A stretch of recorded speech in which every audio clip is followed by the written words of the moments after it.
Hello everyone, it is Low Energy Videos.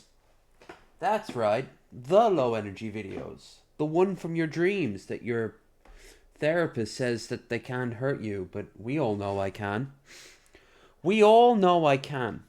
Will I? No. Could I? Yes. Should I?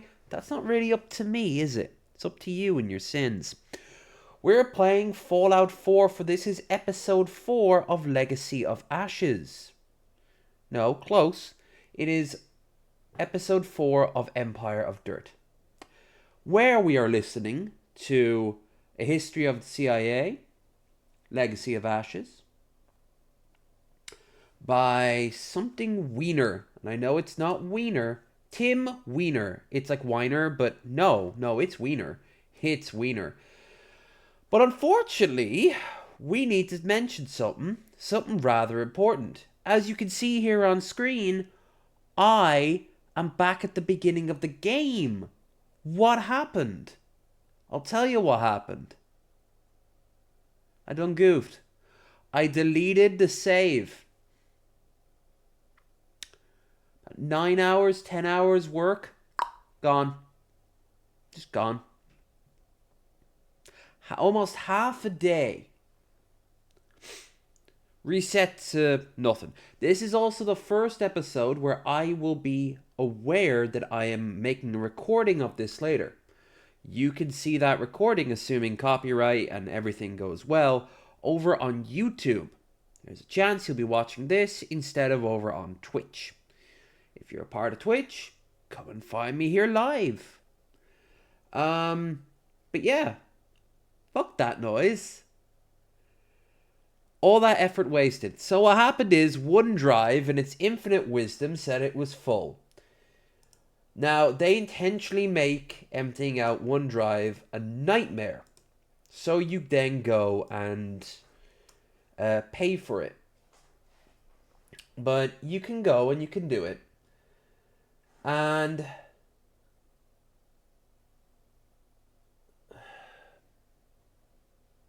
I went and I did it.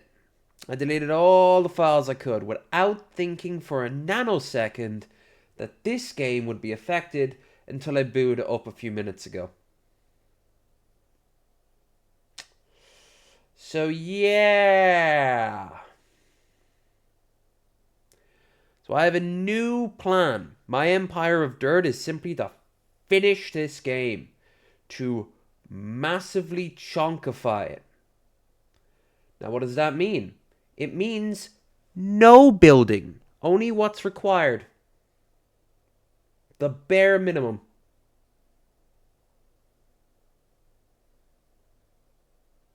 For now, anyway. It won't affect the game. I don't see how. If anything, some of you might appreciate it more.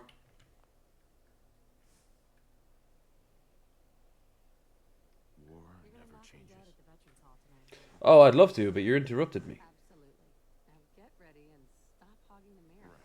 I'm not adding any extra character. He's Nate. He is generic Nate.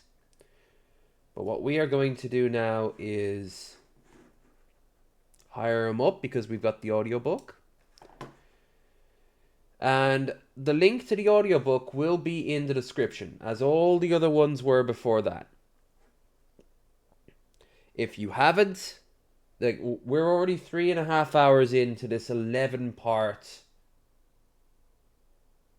11 hour 11.5 hour thing. So if you're not actually going to be aware of what's going on, may I suggest you go back and watch the previous one, episode 3, where we started this. As for today, my back's not great. I did some workout, but it wasn't good enough. I've been sitting here for too many hours prior to doing this. I've got a lot on my mind this week. I'm not actually going to be here for a lot of the days.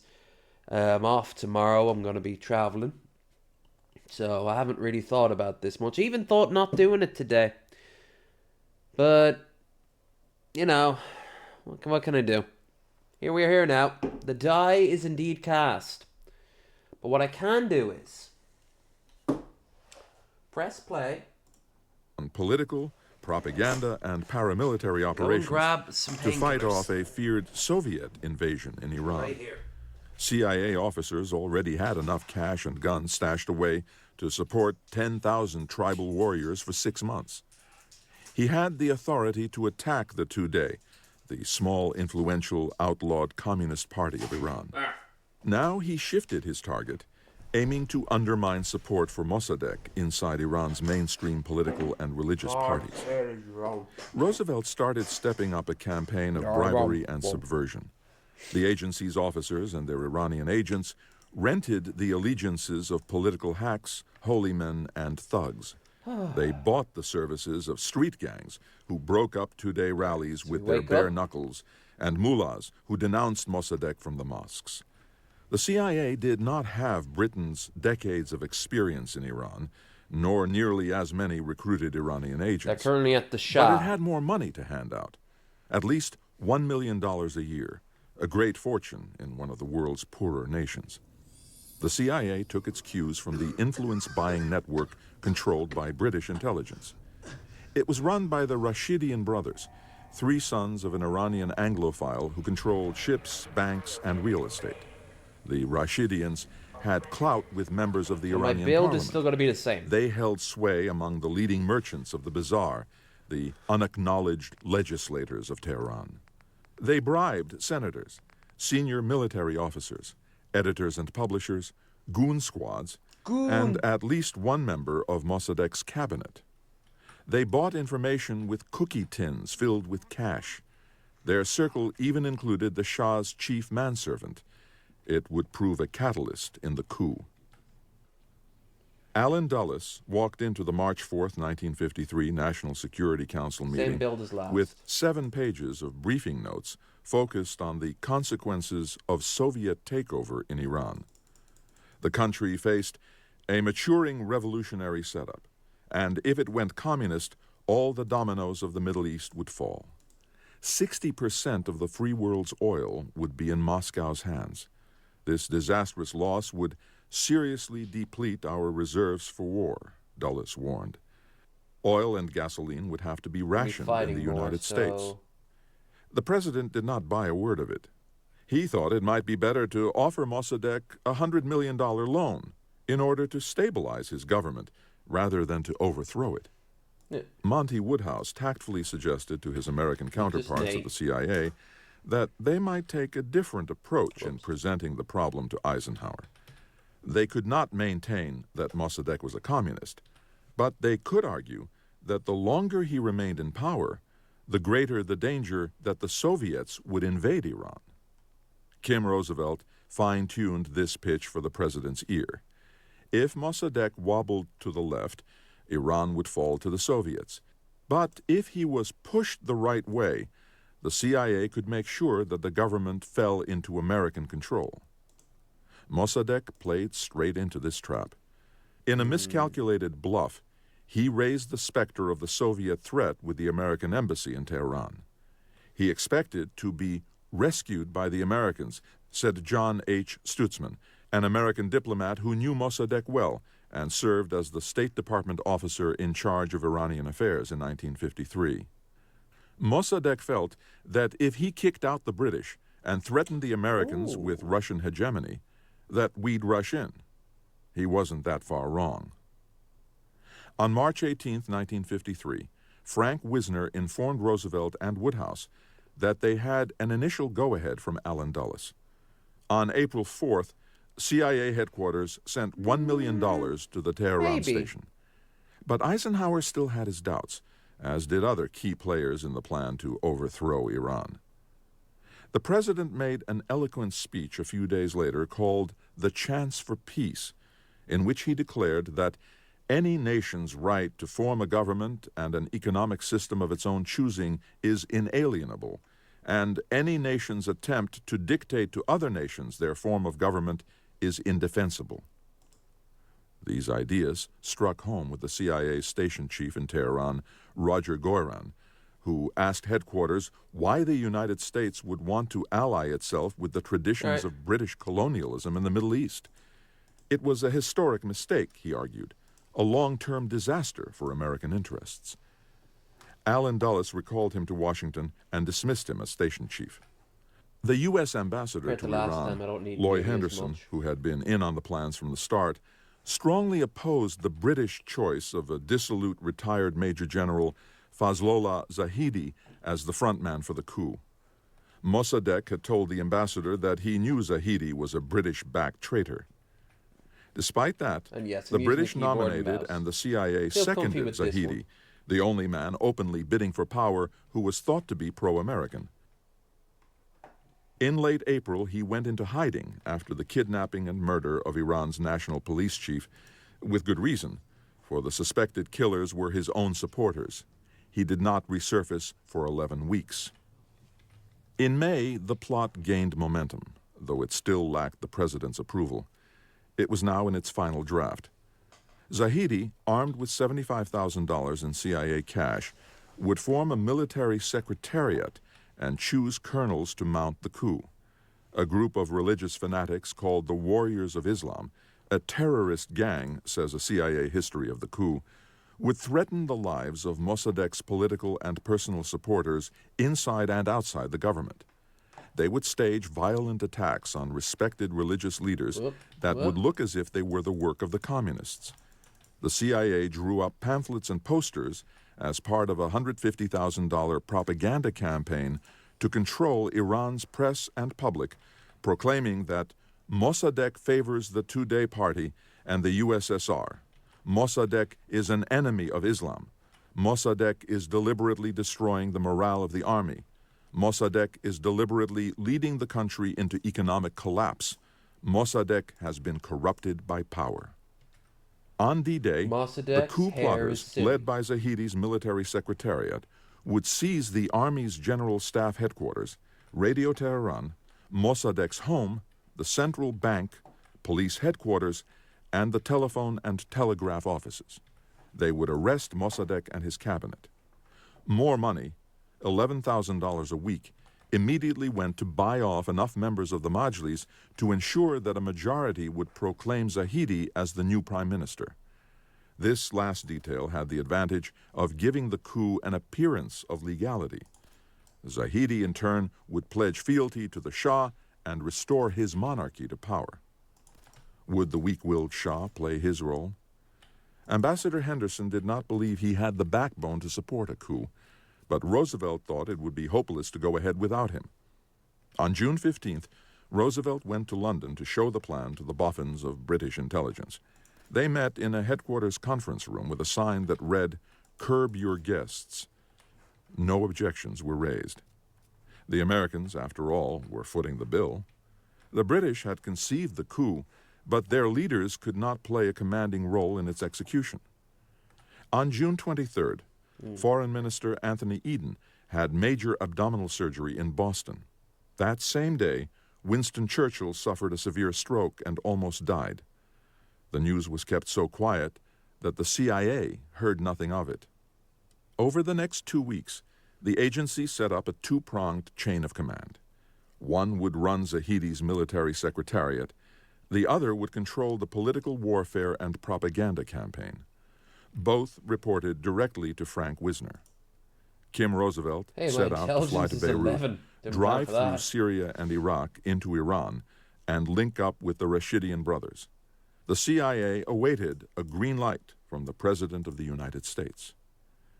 It came on July 11th, and from that moment on, almost everything went wrong. This book is continued on Disc 4. Legacy of Ashes by Tim Weiner, continued. Disc 4. After you, Your Majesty. The secrecy of the mission was blown before day one. On July 7th, the CIA had monitored a two-day party radio broadcast. The clandestine radio warned Iranians that the American government, along with various spies and traitors, including General Zahidi, were working to liquidate the Mossadegh government. Mossadegh had his own military and political intelligence sources independent of the two-day, and he knew what he was up against. Then the CIA discovered that its coup had no troops. General Zahedi had not a single soldier under his control. The agency had no map of the military situation in Tehran, no roster of the Iranian army. Maybe I should change Kim it Roosevelt briefly. turned to Brigadier General Robert A. McClure, the father of U.S. Special Operations Forces. McClure was Eisenhower's chief intelligence officer during World War II, ran the Army's Psychological Warfare Division during the Korean War, and specialized in overseeing joint operations with the CIA. He had worked side by side with Dulles and Wisner, and he trusted neither man. General McClure had gone to Tehran to run the American Military Assistance Advisory Group, established in 1950 to provide up-and-coming Iranian officers with military support, training, and advice. As part of the CIA's war of nerves, he cut off American contact with pro-Mossadegh commanders. It's actually fucked up. Roosevelt relied entirely on McClure for a picture of the Iranian military and the political loyalties of its senior officers.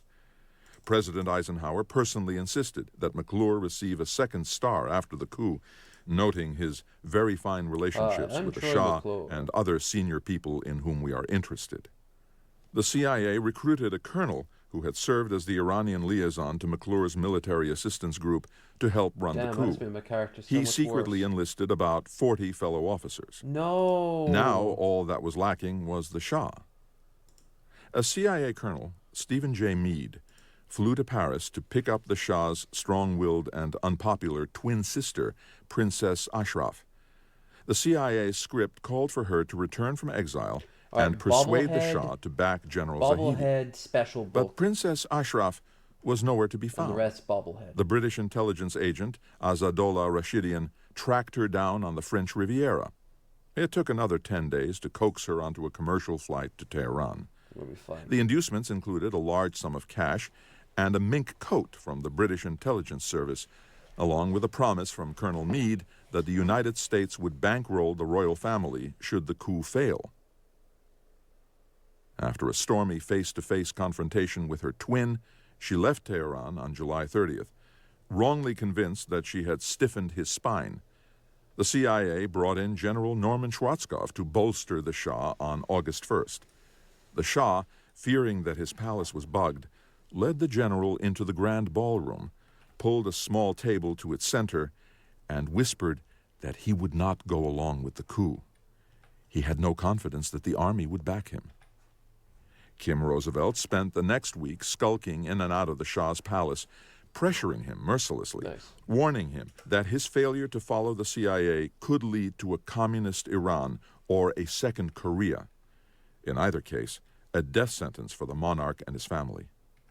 Terrified, the Shah fled to his royal resort on the Caspian Sea. Roosevelt improvised furiously. He commissioned a royal decree dismissing Mossadegh and appointing General Zahedi as prime minister. He ordered the colonel who commanded the Shah's Imperial Guard to present a signed copy of this legally dubious document to Mossadegh at gunpoint and arrest him if he defied it. On August 12th, the colonel chased after the Shah on the Caspian and returned the next night with signed copies of the decrees. Now Roosevelt's Iranian agents cascaded into the streets of Tehran. Newspapermen and printing presses spewed propaganda. Mossadegh was a communist. Mossadegh was a Jew. The CIA street thugs, posing as two-day party members, attacked mullahs and defiled a mosque. Mossadegh counterattacked by shutting down the Majlis. Under the law, only the Majlis could dismiss him, not the Shah, rendering the senators and deputies whose votes had been purchased by the CIA useless. Roosevelt forged ahead. He cabled headquarters on August 14th with an urgent request for $5 million more to prop up General Zahedi. The coup was set for that night, and Mossadegh knew it. He mobilized the Tehran garrison of the Iranian army and surrounded his home with tanks and troops. When the Shah's Imperial Guardsman went to arrest the prime minister, loyal officers seized him. Zahedi hid at a CIA safehouse, watched over by one of Roosevelt's officers, a rookie named Rocky Stone. The CIA's hastily assembled cadre of Iranian colonels disintegrated. Rocky Stone. Radio Tehran went on the air at 5:45 a.m. on August 16th, announcing that the coup had failed. CIA headquarters had no clue what to do next. Allen Dulles had left Washington a week earlier for an extended European vacation, blithely confident that all was well. He was out of touch. Frank Wisner was out of ideas. Roosevelt, on his own, decided to try to convince the world that it was Mossadegh who had staged the failed coup. He needed the Shah to sell that story, but the monarch had fled the country. The American ambassador in Iraq, Burton Berry, learned a few hours later that the Shah was in Baghdad, begging for help. Roosevelt fed the outlines of a script to Berry, who advised the Shah to broadcast a statement saying he had fled in the face of a left-wing uprising. He did as instructed. Then he told his pilot to file a flight plan for the world capital of exiled monarchs, Rome. On the night of August 16th, one of Roosevelt's officers handed $50,000 to the station's Iranian agents and told them to produce a crowd posing as communist goons. The next morning, hundreds of paid agitators flooded the streets of Tehran, looting, burning, and smashing the symbols of government. Actual members of the two-day party joined them, but they soon realized that a covert action was being staged, as the CIA station reported, and tried to argue demonstrators into going home. After a second sleepless night, Roosevelt welcomed Ambassador Loy Henderson, who flew in from Beirut on August 17th. On the way to meet him at the airport, members of the American embassy passed a toppled bronze statue of the Shah's father, with only the boots left standing. Henderson, Roosevelt, and General McClure held a 4-hour war council inside the embassy compound. The result was a new plan to create anarchy. Thanks to McClure, Iranian military officers were dispatched to outlying garrisons to enlist soldiers to support the coup. The CIA's Iranian agents were ordered to hire more street mobs. Religious emissaries were sent to persuade the supreme Shiite Ayatollah in Iran to declare a holy war. But back at headquarters, Wisner despaired. He read the assessment of the CIA's best analysts that day.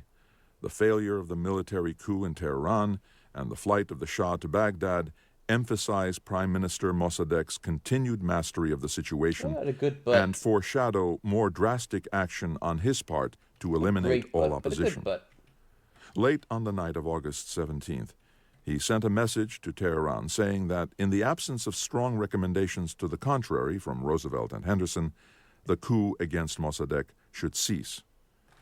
A few hours later, sometime after 2 a.m., Wisner placed a frantic telephone call to John Waller, who was running the Iran desk at CIA headquarters. The Shah had flown to Rome and checked into the Excelsior Hotel, Wisner reported. And then a terrible, terrible coincidence occurred, Wisner said. Can you guess what it is? Waller could not imagine. Think of the worst thing you can think of, Wisner said. He was hit by a cab and killed, Waller replied. No, Wisner responded. John, maybe you don't know that Dulles had decided to extend his vacation by going to Rome. Now can you imagine what happened? Waller shot back. Dulles hit him with his car and killed him? Wisner was not amused. They both showed up at the reception desk at the Excelsior at the very same moment, Wisner said. And Dulles had to say, after you, Your Majesty. A passionate embrace. At dawn on August 19th, the agency's hired mobs assembled in Tehran, ready for a riot. Buses and trucks filled with tribesmen from the South, their leaders all paid by the CIA, arrived in the capital. Ambassador Henderson's deputy chief of mission, William Roundtree, described what happened next as an almost spontaneous revolution. It began with a public demonstration by a health club or exercise club, lifting barbells and chains and that sort of thing, he recounted. These were weightlifters and circus strongmen recruited by the CIA for the day. They began shouting anti-Mossadegh, pro-Shah slogans and proceeded to march through the streets. Many others joined them, and soon there was a substantial demonstration in favor of the Shah and against Mossadegh. Shouts of "Long live the Shah" spread throughout the city, and the crowd went in the direction of the building housing the Mossadegh cabinet, where they seized ranking members of the government, burned 4 newspaper offices, and sacked the political headquarters of a pro-Mossadegh party. 2 of the men in the crowd were religious leaders. One was the Ayatollah Ahmed Kashani. Alongside him was his 51-year-old devotee, Ayatollah Ruhollah Mousavi Khomeini, the future leader of Iran. Yep. Roosevelt told his Iranian agents to hit the telegraph office, the propaganda ministry, and police and army headquarters. By afternoon, after a skirmish that killed at least 3 people, the CIA's agents were on the air at Radio Tehran. Roosevelt went to Zahidi's hideout in the safe house run by the CIA's Rocky Stone and told him to be ready to proclaim himself prime minister. Zahidi was so frightened that Stone had to button him into his military tunic. At least 100 people died on the streets of Tehran that day. At least 200 more were killed after the CIA directed the Shah's Imperial Guard to attack Mossadegh's heavily defended home. The prime minister escaped, but surrendered the next day. He spent the next 3 years incarcerated and a decade more under house arrest before he died. Roosevelt handed Zahidi $1 million in cash, and the new prime minister set out to crush all opposition and jail thousands of political prisoners. The CIA did remarkably well in creating a situation in which, in the proper circumstances and atmosphere, a change could be effected, remembered Ambassador Roundtree, later the Assistant Secretary of State for the Near East. Quite clearly, the matter did not work out as they had anticipated, or at least hoped, but it did work out in the end. In his hour of glory, Kim Roosevelt flew to London. On August 26th, at 2 in the afternoon, he was received at 10 Downing Street by the Prime Minister. Winston Churchill was in bad shape, Roosevelt reported. His speech slurred, his vision occluded, his memory fleeting. The initials CIA meant nothing to him, but he had a vague idea that Roosevelt must be connected in some way with his old friend Beadle Smith. Roosevelt was hailed as a hero at the White House. Faith in the magic of covert action soared. Romantic gossip about the coup in Iran spread around Washington like wildfire. Remember the CIA's Ray Klein, one of the agency's star analysts. Allen Dulles basked in the glory of the exploit. But not everyone at headquarters saw the fall of Mossadegh as a triumph. The trouble with this seemingly brilliant success was the extravagant impression of CIA's power that it created, Klein wrote. It did not prove that CIA could topple governments and place rulers in power. It was a unique case of supplying just the right amount of marginal assistance in the right way at the right time. By renting the allegiances of soldiers and street mobs, the CIA had created a degree of violence sufficient to stage a coup. Money changed hands, and those hands changed a regime. The Shah returned to the throne and rigged the next parliamentary elections using the CIA's street gangs as enforcers. He imposed 3 years of martial law and tightened his control over the country. He called upon the agency and the American military mission in Iran to help him secure his power by creating a new intelligence service which became known as SAVAK. The CIA wanted SAVAK to serve as its eyes and ears against the Soviets. The Shah wanted a secret police to protect his power. SAVAK, trained and equipped by the CIA, enforced his rule for more than 20 years. The Shah became the centerpiece of American foreign policy in the Islamic world. For years to come, it would be the station chief, not the American ambassador, who spoke to the Shah for the United States. The CIA wove itself into Iran's political culture, locked in a passionate embrace with the Shah, said Andrew Kilgore, a State Department political officer under the American ambassador from 1972 to 1976, Richard Helms. The coup was regarded as CIA's greatest single triumph, Kilgore said. It was trumpeted as a great American national victory.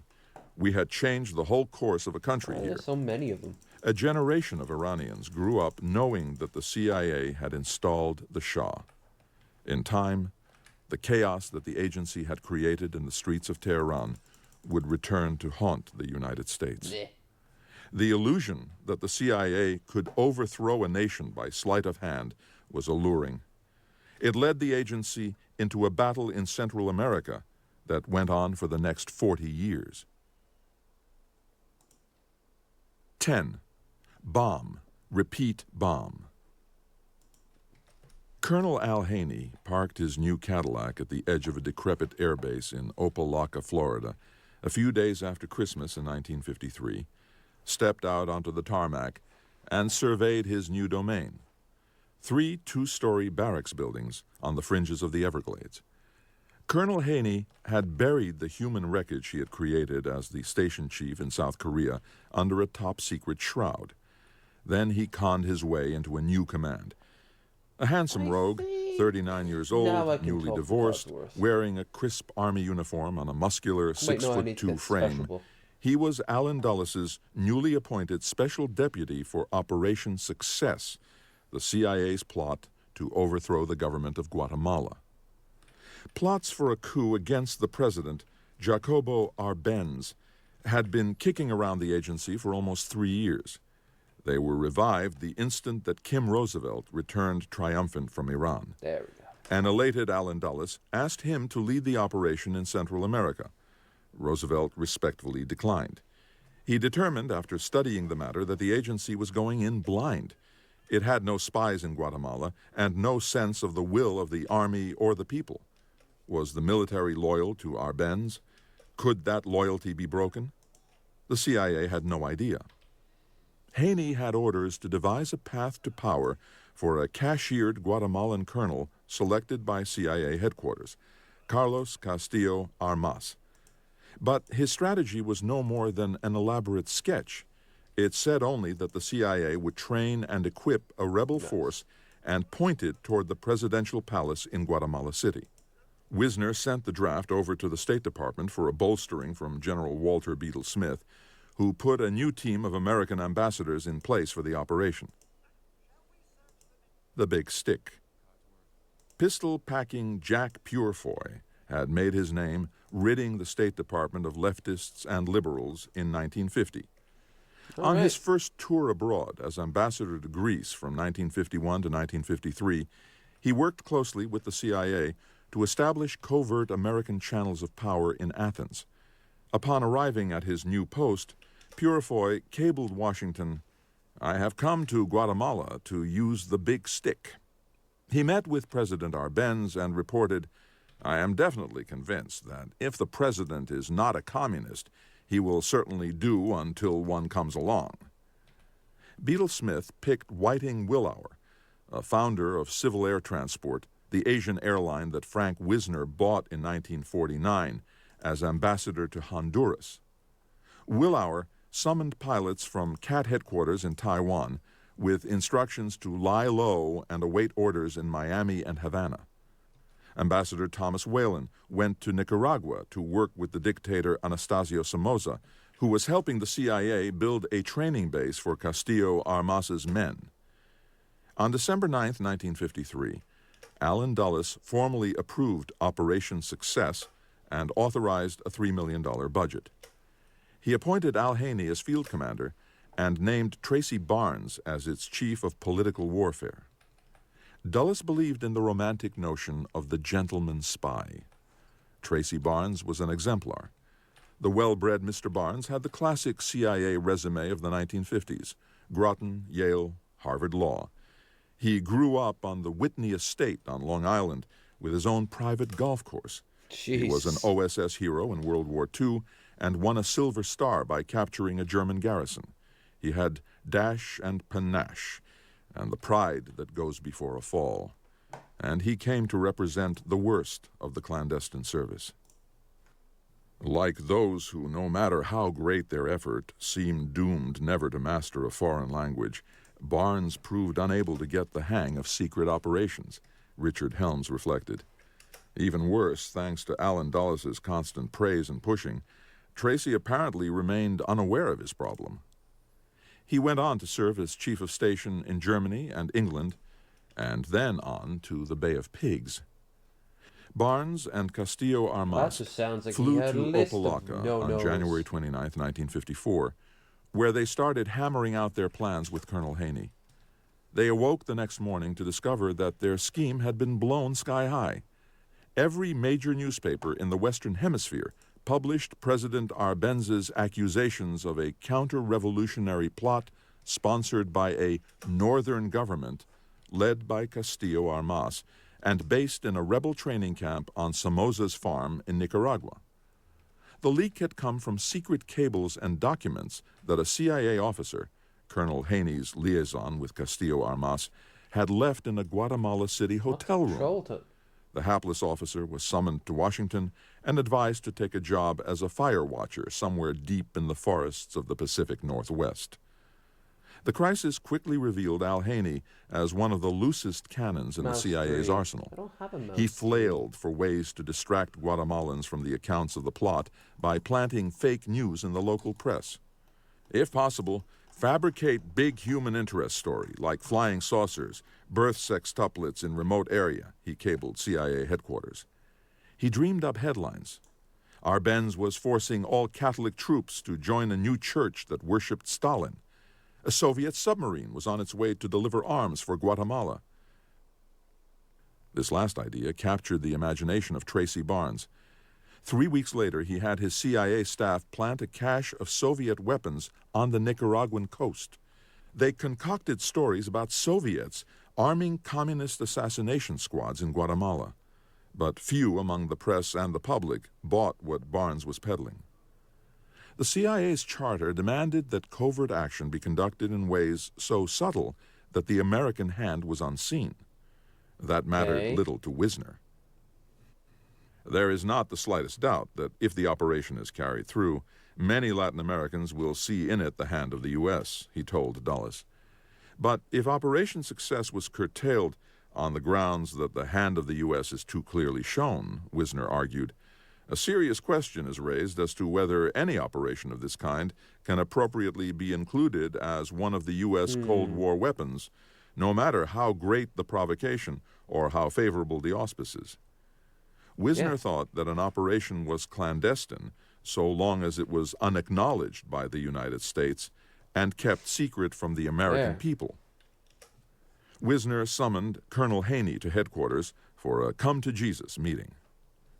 There is no operation regarded as being so important as this one, and no operation on which the reputation of the agency is more at stake, he told Haney. The boss has to be satisfied that we have what it takes, Wisner said.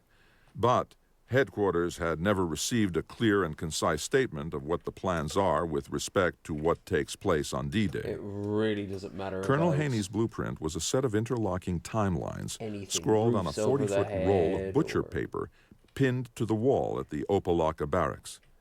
He explained to Wisner that you could understand the operation only by studying the scribbles on the Opa-locka scrolls. Wisner began to lose confidence in Haney's judgment and restraint, Richard Bissell remembered. The fiercely cerebral Bissell, another product of Groton and Yale, the man once known as Mr. Marshall Plan, had just come aboard of the CIA. He had signed on as Dulles's apprentice, as he put it, with promises of great responsibilities to come. The director immediately asked him to sort out the increasingly complicated logistics of Operation Success. Bissell and Barnes represented the head and the heart of Allen Dulles's CIA. They had no experience in running covert action, and it was a mark of Dulles's faith that they were ordered to find out what Al Haney was up to in Opa-locka. Bissell said that he and Barnes rather enjoyed the hyperkinetic colonel. Barnes was very much pro-Haney and gung-ho about the operation. I believed Haney was the right man for the job because the person in charge of an operation of this kind had to be an activist and strong leader. Barnes and I both liked Haney and approved of the way he was running things. No doubt Haney's operation left a positive impression on me because I set up a project office similar to his during the preparations for the Bay of Pigs invasion. What we wanted to do was to have a terror campaign. The bold but incompetent Castillo Armas, to quote Barnes, along with his extremely small and ill-trained rebel forces, to quote Bissell, waited for a signal from the Americans to attack under the watchful eye of Haney's man, Rip Robertson, who had run some of the CIA's ill-fated guerrilla operations in Korea. No one knew what would happen when Castillo Armas and his few hundred rebels attacked the 5,000-man Guatemalan military.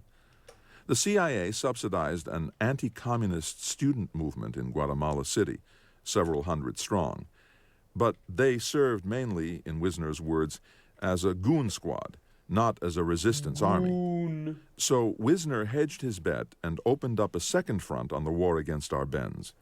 He sent one of the CIA's best officers, Henry Heckscher, the chief of the Berlin base, to Guatemala City with orders to persuade senior military officers to rebel against the government.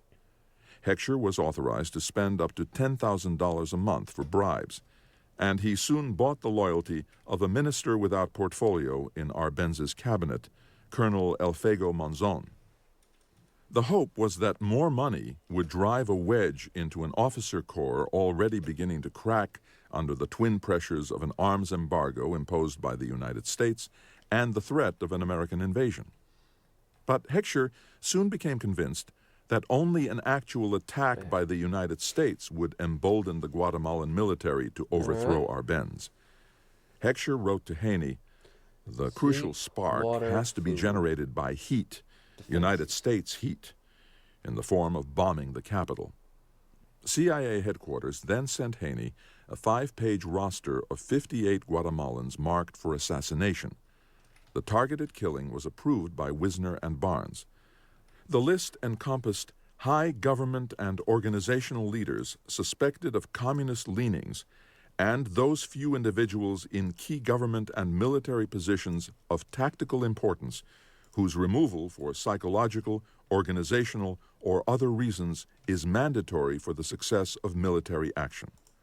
Castillo Armas and the CIA agreed that the assassinations would take place during or immediately after his triumphant arrival in Guatemala City. They would send a message underscoring the seriousness of the rebels' intent. One of the many myths about Operation Success, planted by Allen Dulles in the American press, was that its eventual triumph lay not in violence, but in a brilliant piece of espionage. As Dulles told the story, the trick was turned by an American spy in the Polish city of Stettin on the Baltic Sea, the northern terminus of the Iron Curtain, posing as a bird watcher. He saw through his binoculars that a freighter called the Alfhem was carrying Czech arms to the Arbenz government. He then posted a letter with a microdot message, my God, why hast thou forsaken me?" addressed to a CIA officer under deep cover in a Paris auto parts store who relayed the coded signal by shortwave to Washington. As Dulles told the story, another CIA officer secretly inspected the hold of the ship while it docked at the Kiel Canal, connecting the Baltic to the North Sea. The CIA, therefore, knew from the moment that the Alfhem left Europe that she was bound for Guatemala carrying guns. A wonderful yarn, repeated in many history books, but a bald-faced lie. A cover story that disguised a serious operational mistake. In reality, the CIA missed the boat.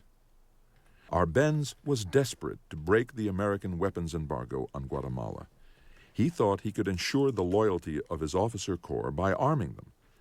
Henry Heckscher had reported that the Bank of Guatemala had transferred $4.86 million via a Swiss account to a Czech weapons depot. But the CIA lost the trail. 4 weeks of frantic searching ensued before the Alfhem docked successfully at Puerto Barrios, Guatemala. Only after the cargo was uncrated did word reach the U.S. Embassy that a shipment of rifles, machine guns, howitzers, and other weapons had come ashore. The arrival of the arms, many of them rusted and useless, some bearing a swastika stamp indicating their age and origin, created a propaganda windfall for the United States. Grossly overstating the size and military significance of the cargo, Foster Dulles and the State Department announced that Guatemala was now part of a Soviet plot to subvert the Western Hemisphere. The Speaker of the House, John McCormack, called the shipment an atomic bomb planted in America's backyard.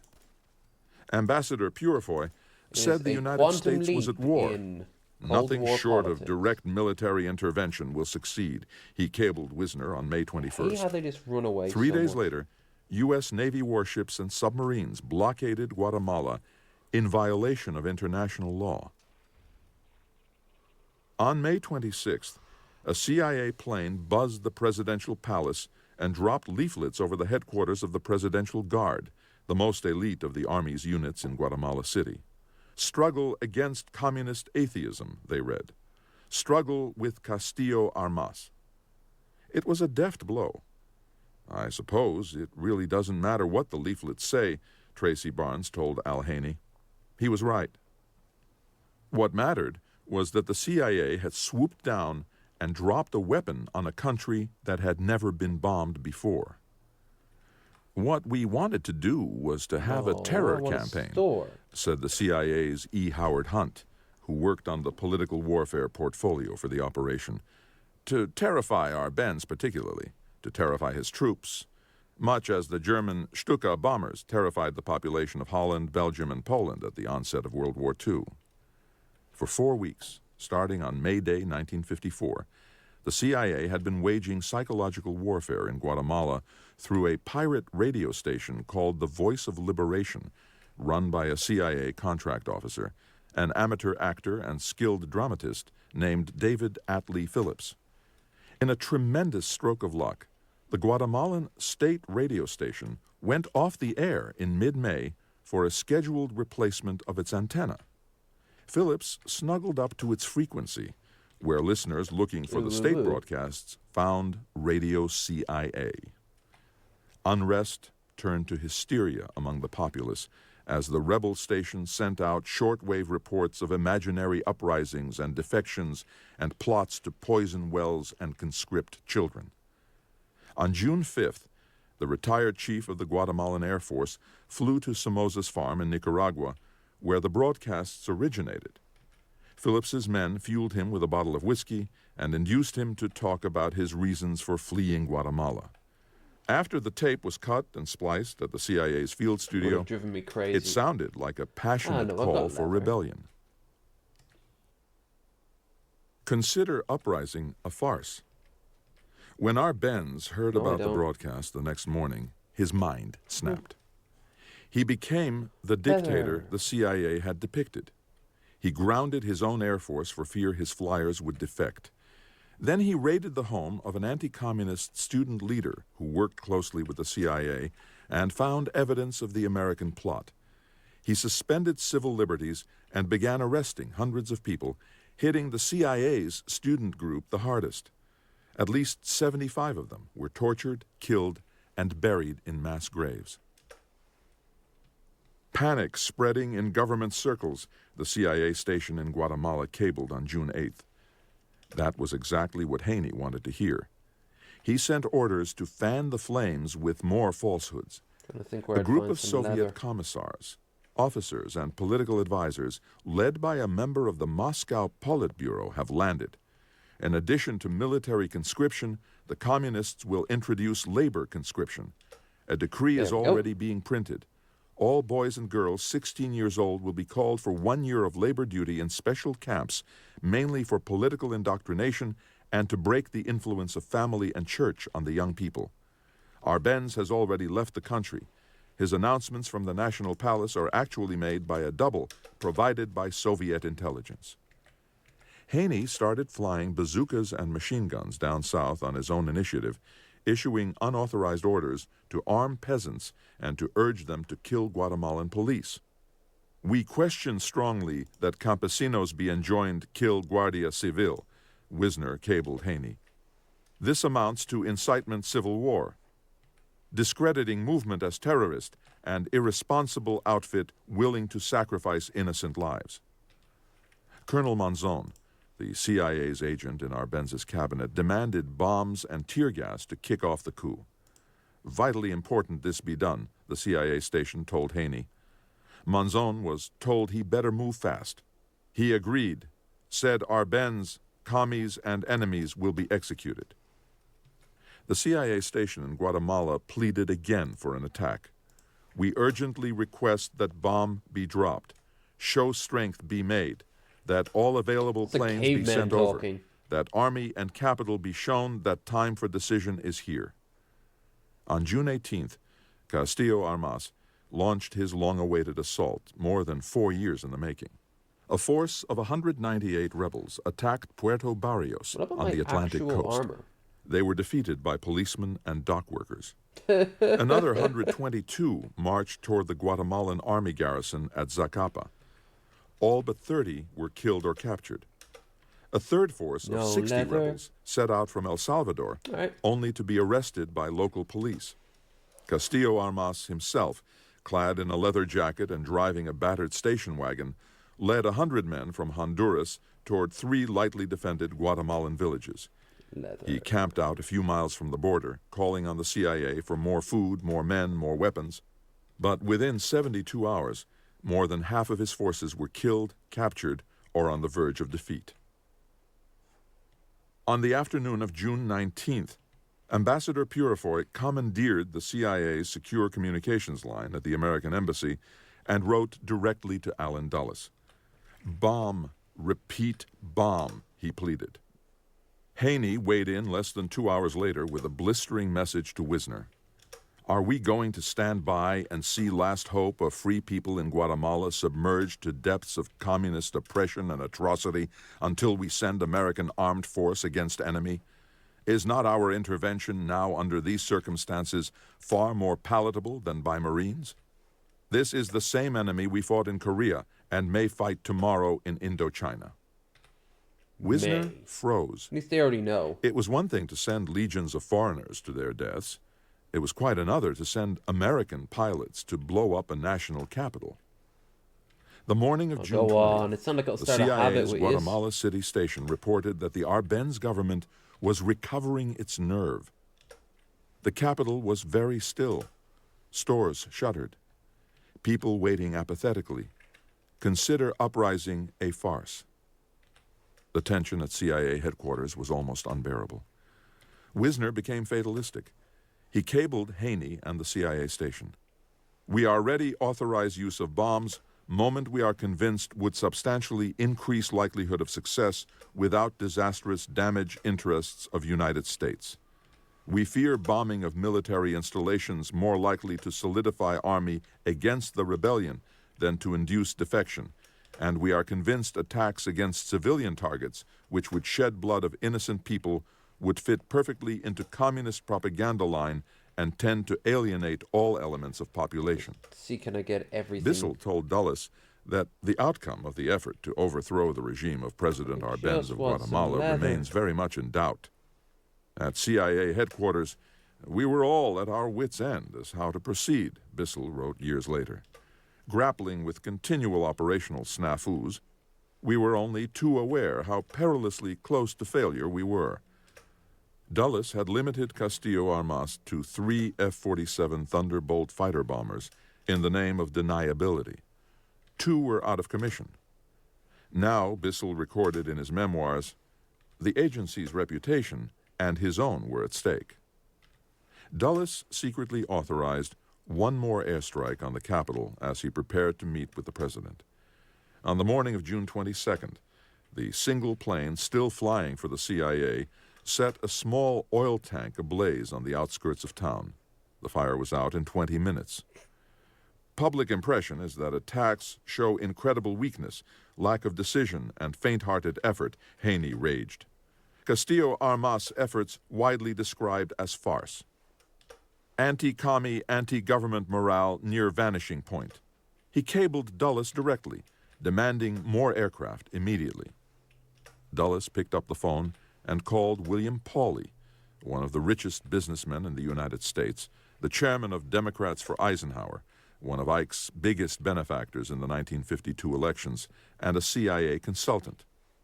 Pauley could provide a secret air force if anyone could.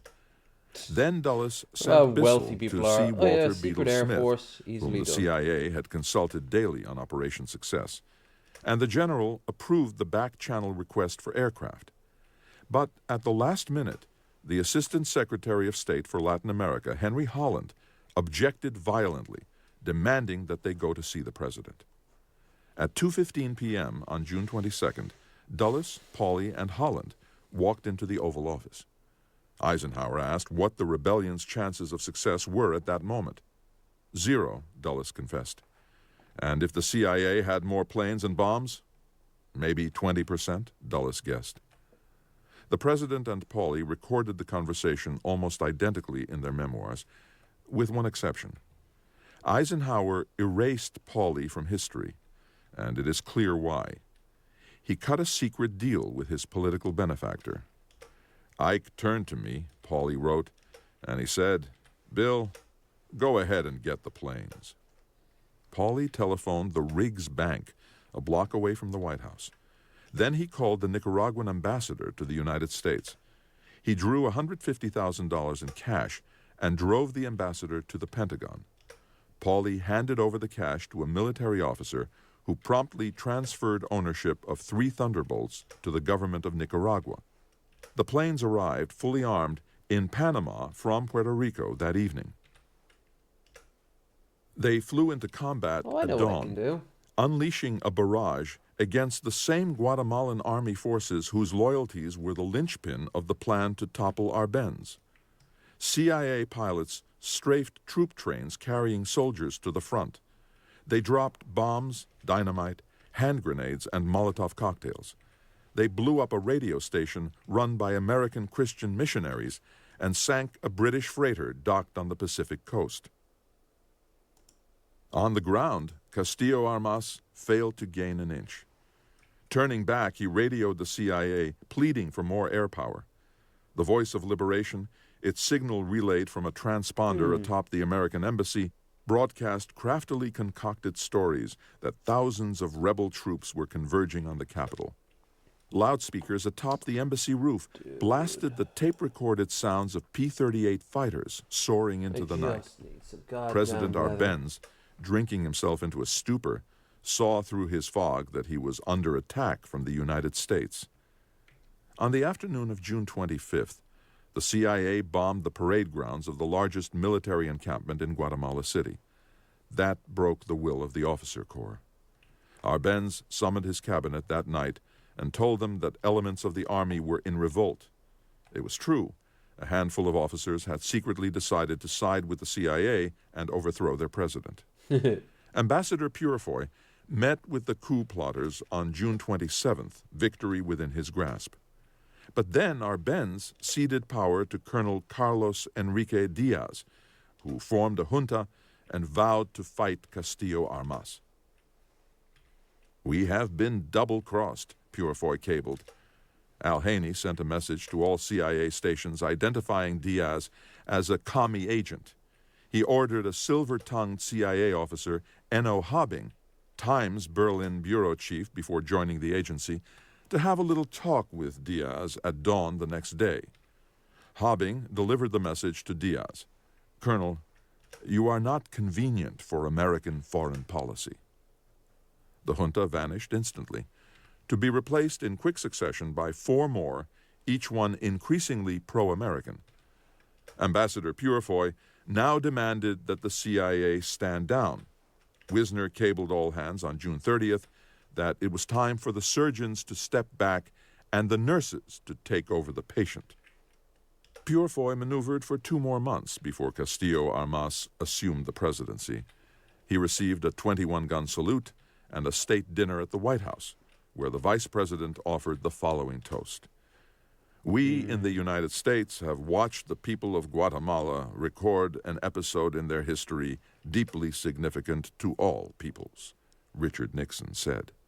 Led by the courageous soldier who is our guest this evening, the Guatemalan people revolted against communist rule, which in collapsing bore graphic witness to its own shallowness, falsity, and corruption. Guatemala was at the beginning of 40 years of military rulers, death squads, and armed repression. Leather. Incredible. The leaders of the CIA created a myth about Operation Success, just as they did with the coup in Iran. The company line was that the mission was a masterwork. "In truth, we really didn't think it was much of a success," said Jake Esterline, who became the new station chief in Guatemala at summer's end. The coup had succeeded largely through brute force and blind luck. But the CIA spun another story at a formal White House briefing for the president on July 29, 1954. The night before, Allen Dulles invited Frank Wisner, Tracy Barnes, Dave Phillips, Al Haney, Henry Heckscher, and Rip Robertson to his house in Georgetown for a dress rehearsal. He listened in growing horror as Haney began a rambling discourse with a long preamble about his heroic exploits in Korea. "I've never heard such crap," said Dulles. And he ordered Phillips to rewrite the speech. In the East Wing of the White House, in a room darkened for a slideshow, the CIA sold Eisenhower a dressed-up version of Operation Success. When the lights went on, the president's first question went to the paramilitary man, Rip Robertson. "How many men did Castillo Armas lose?" Ike asked. "Only one," Rip Robertson replied. "Incredible," said the president. At least 43 of Castillo Armas's men had been killed during the invasion, but no one contradicted Robertson. It was a shameless falsehood. This was a turning point in the history of the CIA. The cover stories required for covert action overseas were now part of the agency's political conduct in Washington. Bissell stated it plainly. "Many of us who joined the CIA did not feel bound in the actions we took as staff members to observe all the ethical rules." He and his colleagues were prepared to lie to the president to protect the agency's image, and their lies had lasting consequences. 11. And then we'll have a storm. Secrecy now beclouds everything about the CIA, its cost, its efficiency, its successes, its failures, Senator Mike Mansfield of Montana said in March 1954. Allen Dulles answered to a very few members of Congress. They protected the CIA from public scrutiny through informal armed services and appropriations subcommittees. He regularly asked his deputies to supply him with CIA success stories that might be used at the next budget hearing. He had none up his sleeve. On rare occasions, he was prepared to be candid. 2 weeks after Mansfield's critique, Dulles faced 3 senators at a closed-door hearing. His briefing notes said the CIA's rapid expansion of covert operations might have been risky or even unwise for the long pull of the Cold War. They conceded that unplanned, urgent, one-shot operations not only usually failed, but also disrupted and even blew our careful preparations for longer-range activities. That kind of secret could be kept safe on Capitol Hill. But one senator posed a grave and gathering threat to the CIA, the red-baiting Joseph McCarthy. McCarthy and his staff had developed an underground of informants who had quit the agency in anger toward the end of the Korean War. In the months after Eisenhower's election, McCarthy's files grew thick with allegations that the CIA had unwittingly hired a large number of double agents, individuals who, although working for the CIA, were actually communist agents whose mission was to plant inaccurate data, as his chief counsel Roy Cohn recounted. Unlike many of McCarthy's charges, this one was true. The agency could not withstand a whit of scrutiny on the issue, and Allen Dulles knew it. There's my hat If for the rest American of the people had learned in the heat of the Red Scare that the agency had been duped all over Europe and Asia by the Soviet and Chinese intelligence services, the CIA would be destroyed. When McCarthy privately told Dulles face-to-face that CIA was neither sacrosanct nor immune from investigation, the director knew its survival was at stake. Foster Dulles had opened his doors to McCarthy's bloodhounds in a public display of sanctimony that devastated the State Department for a decade. But Allen fought them off.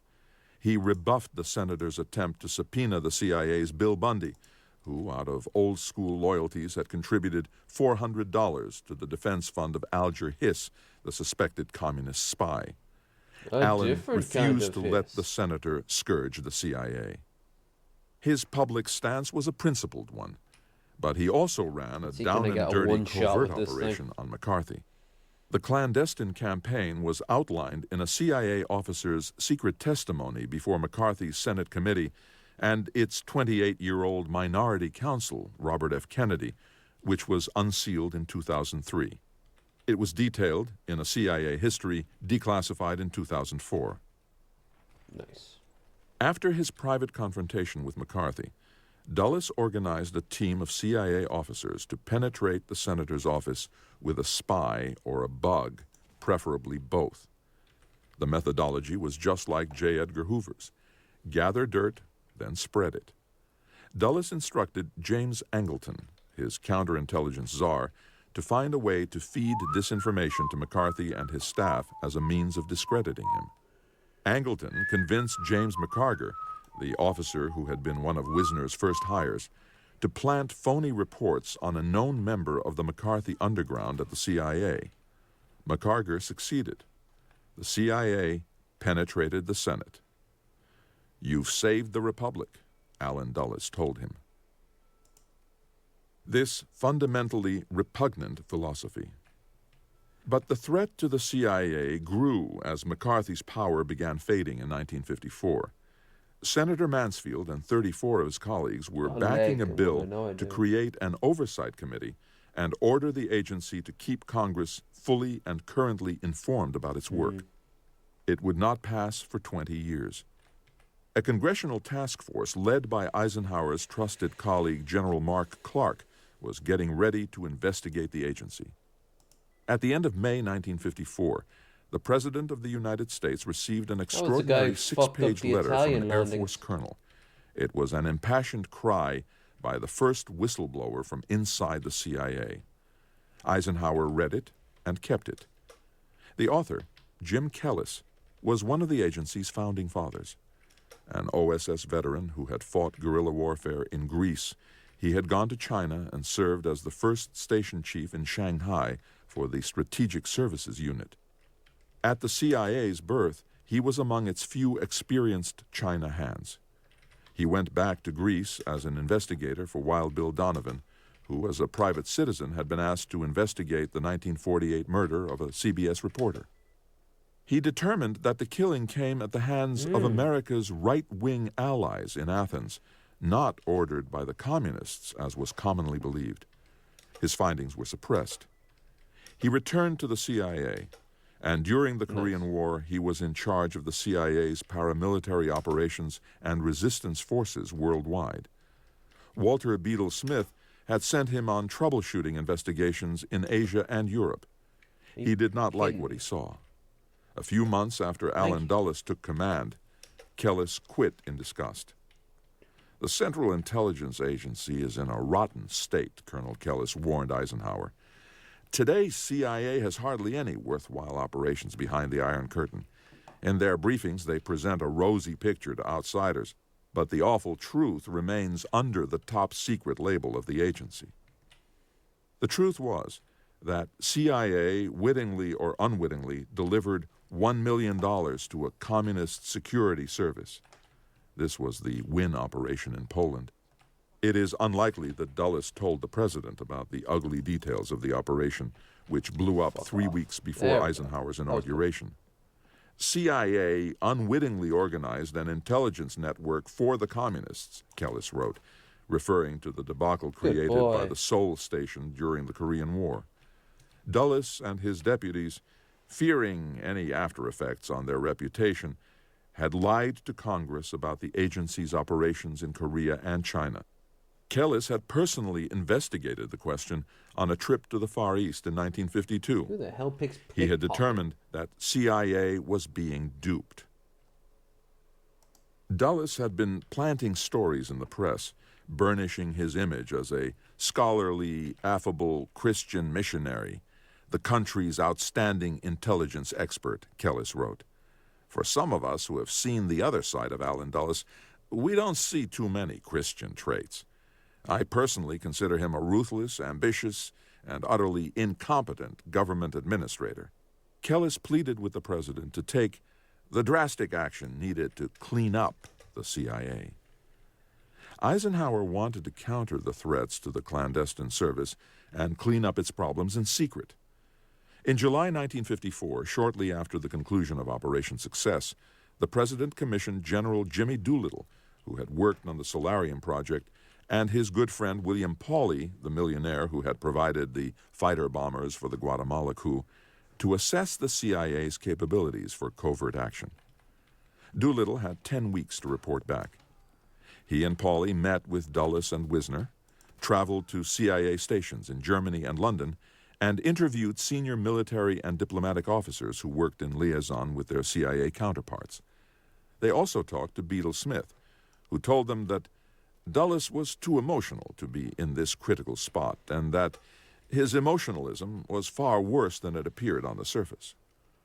On October 19, 1954, Doolittle went to see the President at the White House. He reported that the agency had ballooned out into a vast and sprawling organization manned by a large number of people, some of whom were of doubtful competence. Dulles surrounded himself with people who were unskilled and undisciplined. The sensitive matter of the family relationship with Foster Dulles arose. Doolittle thought it would be better for all concerned if the personal connection were not a professional connection.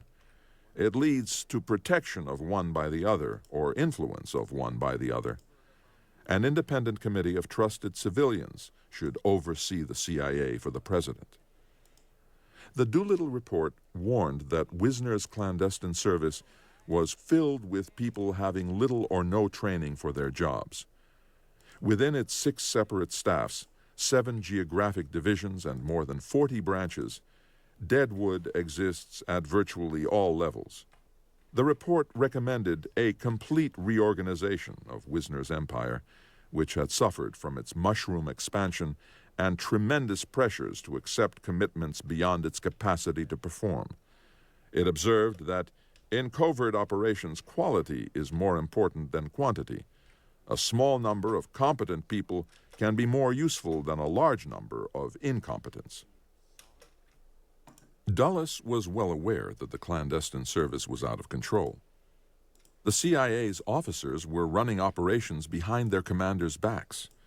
2 days after Doolittle presented his report, the director told Wisner that he was worried that sensitive and/or delicate operations are carried out at lower levels without being brought to the attention of the appropriate deputy, the Deputy Director of Central Intelligence or the Director of Central Intelligence.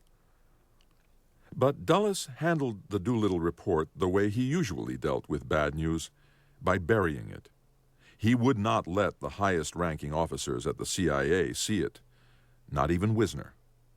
Though the full report remained classified until 2001, its preface was made public a quarter century before. Nothing else, I got you, it contained one of the grimmest passages of the Cold War. It is now clear that we are facing an implacable enemy whose avowed objective is world domination by whatever means and at whatever cost. There are no rules in such a game. Hitherto acceptable norms of human conduct do not apply. If the United States is to survive, long-standing American concepts of fair play must be reconsidered. We must develop effective espionage and counter-espionage services and must learn to subvert, sabotage, and destroy our enemies by more clever, more sophisticated, and more effective methods than those used against us. It may become necessary that the American people be made acquainted with, understand, and support this fundamentally repugnant philosophy. The report said the nation needed an aggressive, covert, psychological, political, and paramilitary organization more effective, more unique, and, if necessary, more ruthless than that employed by the enemy. For the CIA had never solved the problem of infiltration by human agents, it said. Once across borders, by parachute or any other means, escape from detection is extremely difficult. It concluded, the information we have obtained by this method of acquisition has been negligible, and the cost in effort, dollars, and human lives prohibitive. It placed the highest priority on espionage to gain intelligence on the Soviets. It stressed that no price was too high to pay for this knowledge. We didn't raise the right questions. Dulles was desperate to place an American spy inside the Iron Curtain. In 1953, the first CIA officer he had dispatched to Moscow was seduced by his Russian housemaid. She was a KGB colonel, photographed in flagrante delicto, blackmailed, and fired by the agency for his indiscretions.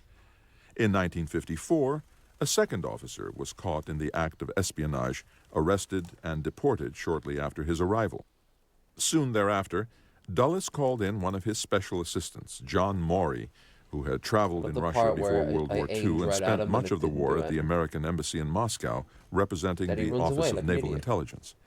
He asked Maury to join the clandestine service and to train for a mission to Moscow. None of Wisner's officers had ever been to Russia, Dulles said. They know nothing about the target. I don't know anything about operations, Maury responded. I don't think they do either, Dulles replied.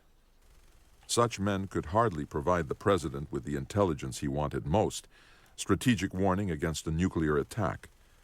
When the National Security Council convened to talk about what to do if that attack came, the president turned to Dulles and said, "Let's not have another Pearl Harbor."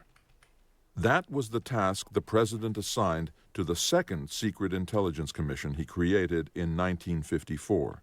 Really? Eisenhower told James R. Killian, the president of the Massachusetts Institute of Technology, to lead a group seeking ways of preventing a Soviet bolt from the blue.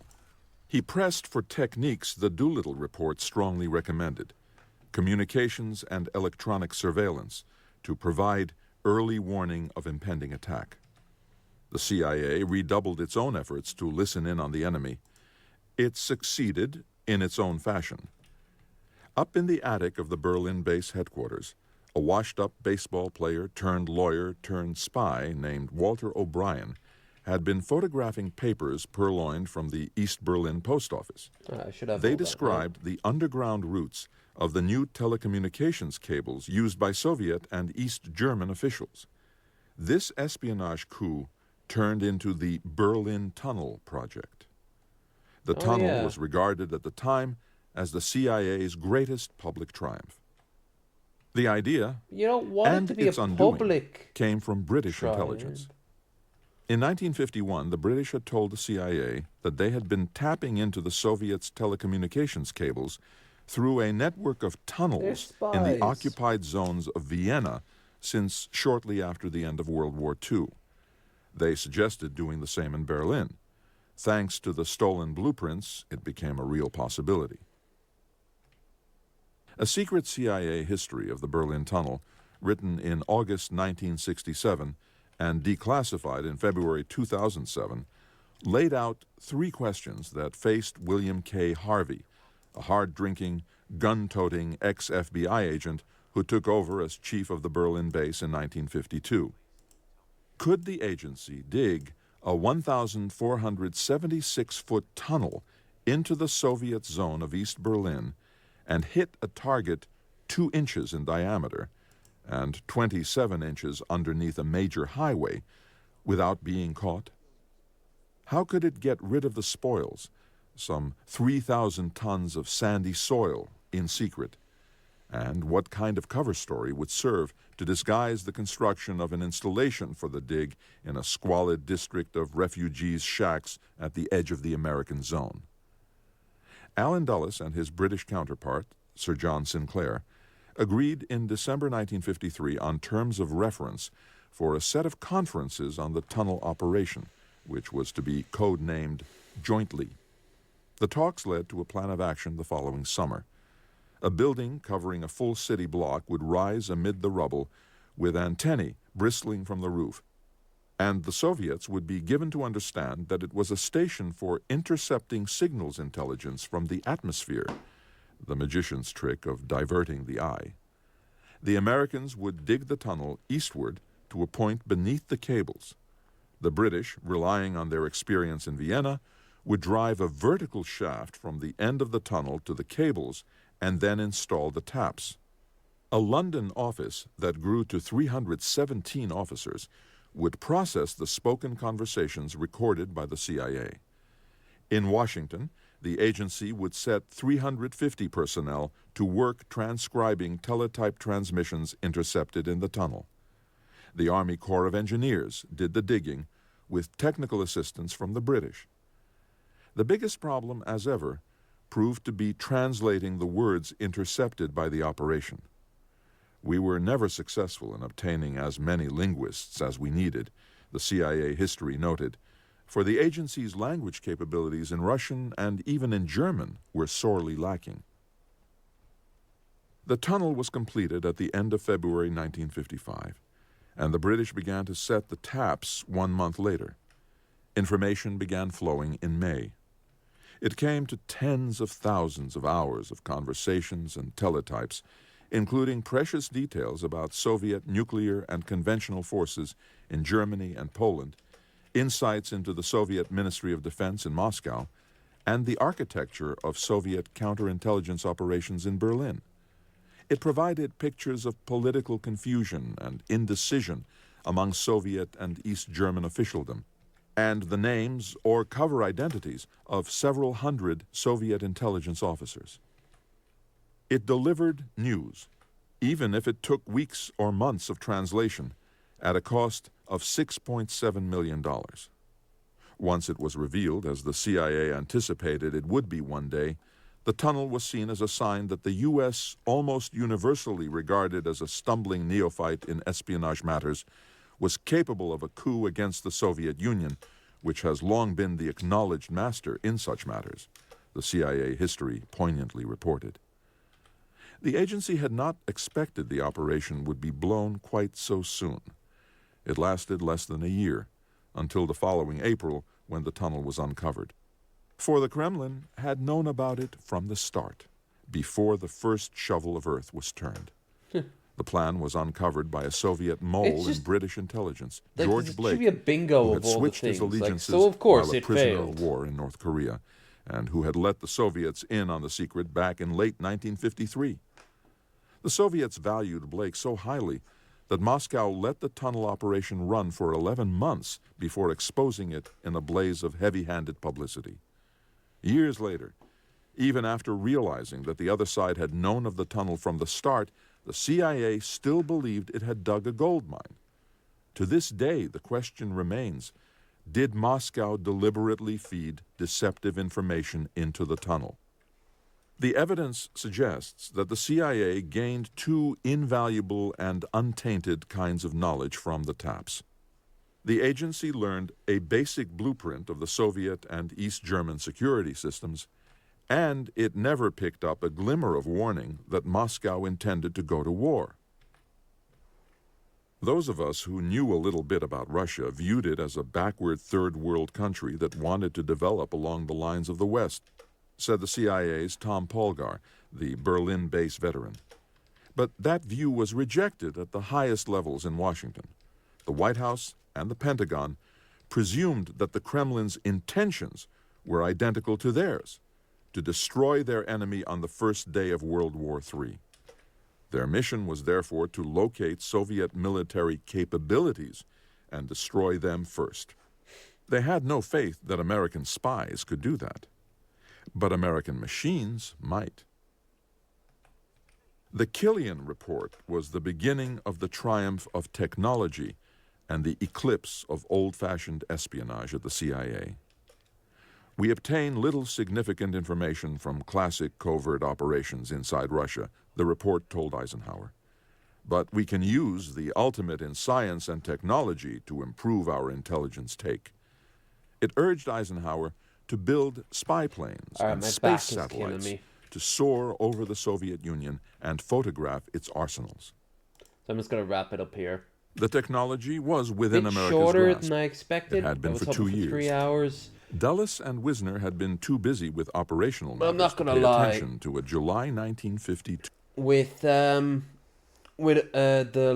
loss of the save, it kind of put me off a bit. Not enough that I'm not going to play it. Take. It's just that,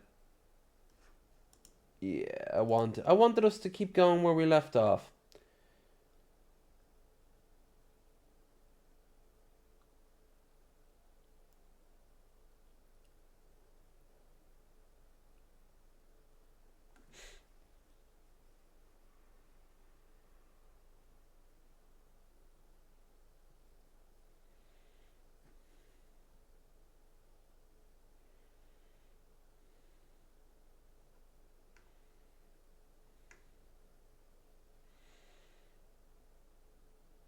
What do you call a bear without teeth? A gummy bear. You know what? I can't top that. Thank you so much, Stephen King. Right. Next time I will stream will be maybe over on YouTube for a live stream out and about. If not, this will be uploaded Tuesday, so tomorrow.